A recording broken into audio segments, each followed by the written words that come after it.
What's up, everybody? Welcome back to another video. Today we are at SeaWorld in Orlando. We're here to ride some coasters. It's a Thursday morning. I'm here right at park opening at 9 a.m. There's like 10 cars in the lot out here. I haven't been here in a minute, so I haven't gotten on Penguin Trek. I've done Pipeline before, but it's been since the year it opened, so I'm excited to get back on that one. Of course, the classics, Mako, Kraken. I'm excited to be here though. Why don't you guys come along and join me? Our plan. Each ticket, each visit, each experience helps fund wildlife rescue and... All right, the park just opened. I'm heading over to Pipeline. It doesn't look so good. I don't see trains running or anything, but that's the coaster I'm most excited for today. So I'm gonna go ahead and check it out. I think I've heard it's only on one train too, so it's kind of why I want to hit it first. They do have the Seven Seas Food Festival going on this time of year. I don't think it starts until like lunchtime, maybe noon or even later. And I'll be out of the park by then, so I'm not gonna be checking it out today. But I've heard good things, it looks good. They've got a lot of different booths and options here. Dang, bummer. This whole area over near Pipeline is closed. The maintenance guy over here said 9:30-ish. Wow, coaster looks great. It's all right, we're gonna head over to Penguin Trek. Minus the music, that'll definitely give me a copyright strike. It's pretty chill here in the morning. It's nice. It's a beautiful day too. It's gonna be high in the 90s, but it feels great right now. All right, we're coming up on Penguin Trek. This is their newest coaster. I think it opened sometime last year. So this will be my first rides on it. I've heard mixed reviews. It's a B&M sit-down coaster, and apparently it's not super smooth, which is a common complaint with B&M these days. So let's check it out. The theming is really nice. They've got a little pre-show before the launch, it sounds like. Let's see what it's all about. All right, heck yeah, I just saw it cycle. It did not sound great. It was shaking like crazy through the turns. This will be interesting. This was the old Empire of the Penguin dark ride that they've rethemed. Notoriously expensive and pretty lame dark ride, so this is a better edition, I would say, for this park. Carefully step onto the snowmobile and take your seat.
Penguins, this is the exit. Penguins, and this is why it smells in here. Kind of hard to see through the water on the glass. Penguin Trek, not a bad coaster. It's obviously a family coaster, but it's crazy how much it shakes in the turns, especially in the back. I'll throw in a clip of coming through one of those helixes. Woo! Jeez. Look at that shake. It's nuts for a pretty much brand new coaster. You can see the whole train shaking violently. And it's not like, you know, terrible or anything, because the coaster's only going 30 or 40 miles per hour, but it just doesn't make sense to me. Otherwise, it's a fun ride. It's a good like family coaster edition, and the theming's really cool. The dark ride section before the launch is good. So don't know, if they can figure out why it's so just janky and rattly, make it way better. Trying to get a little bit busier in here. We're gonna check out Kraken. I haven't seen it run, but the queue's open, so hopefully it's operating. Separate harness. Riders must be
I just got off Kraken in the front row. It's on one train ops, and I caught it probably right after it opened because there was no one in the station when I got on.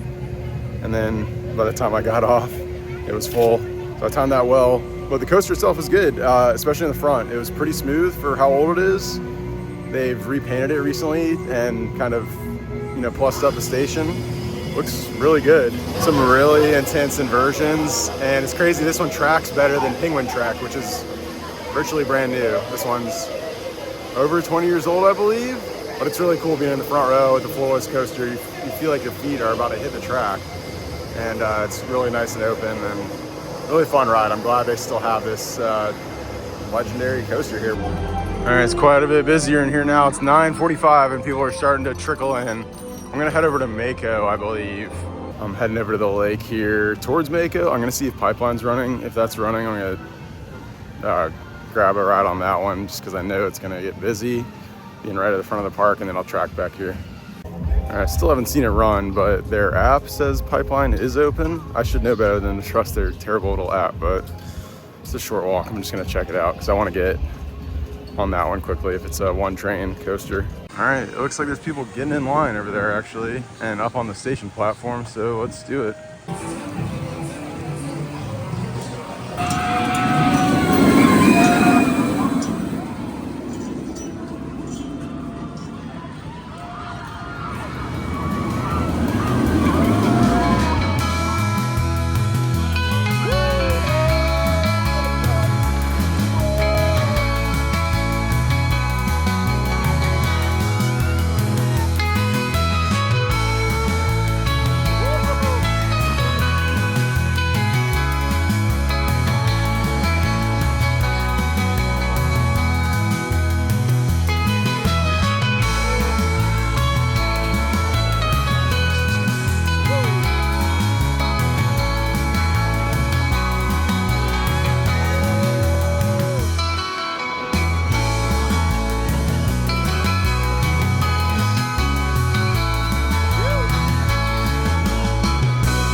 Pipeline's pretty dang incredible. They need more of these coasters. I did the front row. It's on one train, so I waited like 15-20 minutes, but it's definitely worth it.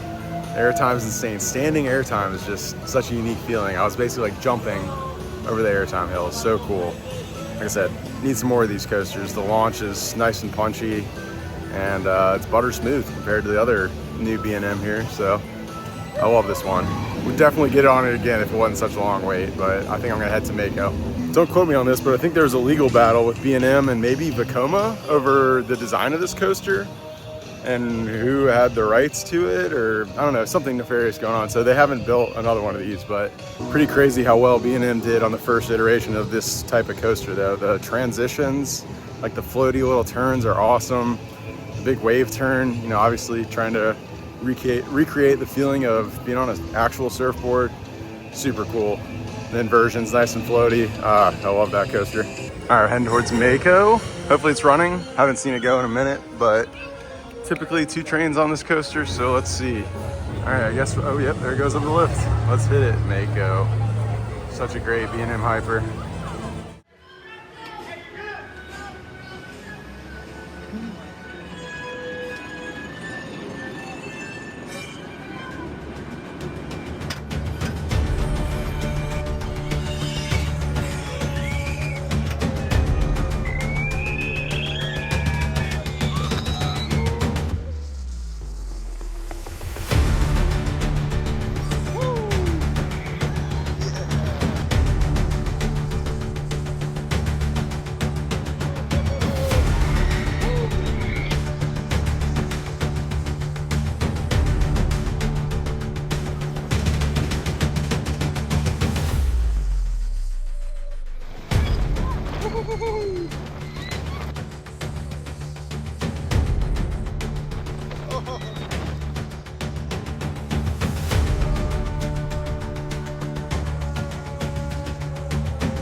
Mako is definitely the best coaster here at SeaWorld. Pipeline's a close second, but this one's just so much fun. I did the front row and back row, didn't have to go around. The ops were really cool about letting me jump into a line that didn't have anyone in the row, basically. So 2 awesome rides. The speed is great. I would say the back row is my preferred spot. The airtime's a lot more intense. You're almost like slamming down into the seat. After the airtime hills, the speed hill's really good there. A lot of people say it peters out after the mid-course brake run. It does a little bit, but it's got that nice like swooping turn over the lake, which is pretty scenic. It's just an awesome ride. The theme is great. The colors are super cool. Really butter smooth. Obviously the restraints on these hypers is always a people pleaser. So again, one of our favorite coasters here. My favorite coaster here. Honestly, one of my favorite coasters anywhere. All right, it's 10:45. That honestly might do it for me. I'm gonna run by Manta and see if it's a short wait I might jump on, assuming it's on one train. So I'll probably skip it, but we'll see. I'm heading towards the front of the park now.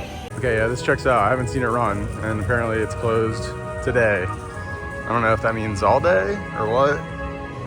Didn't see any signs up front, but oh well. It's a good ride, fun layout, but not too big of a bummer. The coaster looks great with the recent repaint. We'll get it next time though. Let's get out of here. A lot more guests coming in. It's 11 o'clock. I did my 2 hours, so I think I did good. It looks like it's getting busier. I feel like there used to be waves up here. Maybe they got rid of that? I don't know. Dang, it's way busier. Glad I got here when I did. We're heading out. All right, I'm headed towards the lift area. It's just past the main gate. It's not too far of a walk. It was an awesome morning at SeaWorld. I did just under 2 hours. I'm the king of the 2-hour visits. I did King's Dominion about a week ago, where I was in the park for same deal, 1:45, and got a bunch done. So check that video out. I had an awesome time at SeaWorld though. Coasters are running really well. Penguin Trek is a lot of fun. Perplexing how shaky it is for a family coaster that's pretty much brand new. Other than that, I thought it was a good addition. The theming's really cool and it fit really well into that area. Kraken, still looking good, running well. Good front row ride there. Pipeline was so much fun. Love that coaster. Would have done it a few more times if they weren't on one train. Definitely excited to get back and ride that at some point and see it in Mako. It was just absolutely incredible. World-class hyper. I think that'll do it for this morning though. Thank you guys so much for watching. Let me know if you have any questions down in the comments below. Hopefully get back to SeaWorld soon, maybe for Howl-O-Scream this year. We'll see. We've really liked that event in the past, but again, thank y'all for watching. We'll see you again very soon.